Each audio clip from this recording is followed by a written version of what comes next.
needed a spark.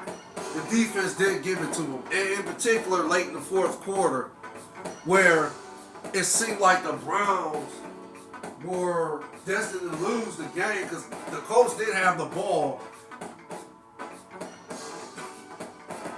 And I like to say they had all three of their timeouts.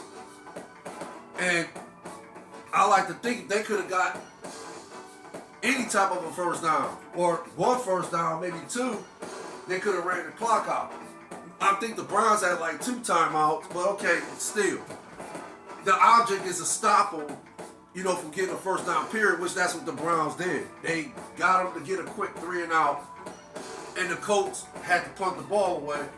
And now this is where the fireworks started. Like I said, late in the fourth quarter, and I like to think a minute and some odd change left, the Browns get the ball back, and they were able to, drive it to the Colts. Oh man, what is that? I want to say the Colts 10-yard line, I believe, or maybe 20-yard line. I don't know. I can't, I'm just remembering as I go. But part of my lack of knowledge of if I'm getting, this game wrong in its entirety regarding the actual stats and the, exactly where each team was on the field, regarding either the 10, 20, or whatever yard line. But I like to think the Browns was on, let's just say they, for the sake of theirs, on the 20-yard line. They drove it to the 20-yard line. But before that, the Browns needed a play. They were 3rd and 10, and they needed a play. They had to get a big play from the quarterback position.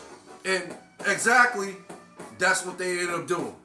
P.J. Walker threw a 30-yard strike to Elijah Moore, right?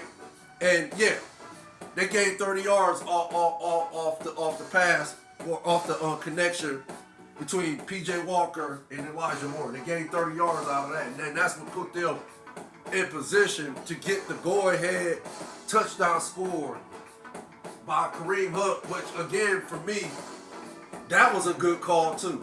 Now, was it a great call? Okay, yeah, there could be an argument. No, it wasn't that great of a call, but in my opinion, I say it like that. In my opinion, it was a good call because I said they should have ran it the first 2 times. To be honest, I get what people are saying. If you run the ball, you gonna have, and don't, if you get negative yards or so forth, then you gotta hurry up, hike the ball, and then you might have to spike. Yeah, you gonna have to spike it. And then, okay, now you losing time off the clock because, of course, the Browns. I think the Browns still had enough time to run the ball, if that makes sense. But I get what people are saying. But again, for me, I think if they would have just ran it the first 2 times, they would have put themselves in a better position to just, get the play that they got on 4th and goal, which they finally just handed it off to Kareem Hunt, and he ran it straight in for the touchdown. But, he barely broke the plane. But still, once you break the plane, that's a touchdown. And that's what Kareem Hunt did. And that's what enabled the Browns to win the game 39-38. Now, should the Browns make a trade at the trade deadline regarding the quarterback position? Yeah, I think they should because, again, P.J. Walker, and, at best, he's a game manager. He's not going to do anything spectacular. He's not going to go out there and light it up on the field and, look like one of the elite quarterbacks in the game, if that makes sense. No, P.J. Walker's not going to do that.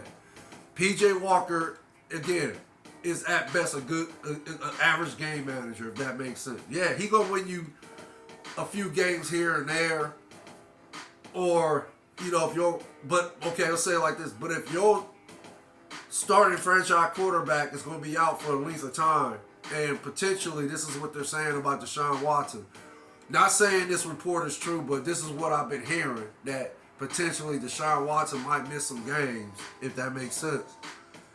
Nah, you can't really depend on P.J. Walker to be your starting quarterback, and you got games against the Seahawks,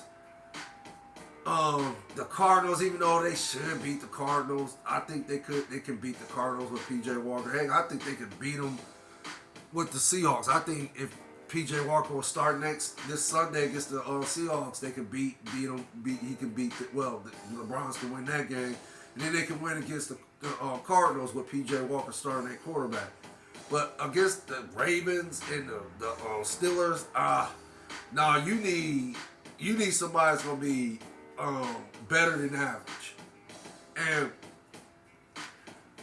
I'll say it like this: Jacoby Brissett, yeah, he's a lot better than P.J. Walker. Andy Dalton, he's a lot better than P.J. Walker. I've heard some people throw out Carson Wentz. No, Carson Wentz is done. He's through, in my opinion. This dude, I don't know what happened to him. I think he was MVP one year, or he was headed towards, the MVP award until he got injured. Could be wrong. I can't remember the exact time, I don't know if the year he was on his way to being MVP. I want to say that was the year he did get injured, and I think, yeah, and then the Eagles went on to win the Super Bowl that year. I could be wrong, but I think that was the year where Carson Wentz was on his way to being MVP, and then he got injured. He had that horrific knee injury, right? And that pretty much is what ended his career. He could never bounce back from it. So, no, Carson Wentz is done, in my opinion. No, I would not want Carson Wentz on my team. No, I'm sorry. I think he's through. I think his career is over. Again, that's just my opinion. But, yeah, I think the Browns should try to make a trade and just get a better than average quarterback at the quarterback position. And, for however long Deshaun Watson is potentially going to be out, they need to find at least a better than average starting quarterback, if that makes sense. Again, P.J. Walker he's okay. He's average. Yeah, has he won the last two games for the Browns? Well, has he been instrumental in winning the last two games for the Browns? Of course. But again, for me, yeah, they need to explore trade. They need to explore their trade option at the quarterback position. But that's all I have to report. Y'all take care. Y'all stay blessed out there. You and your families. Facts with the Ghost of Podcast. DJ Lottie Dottie.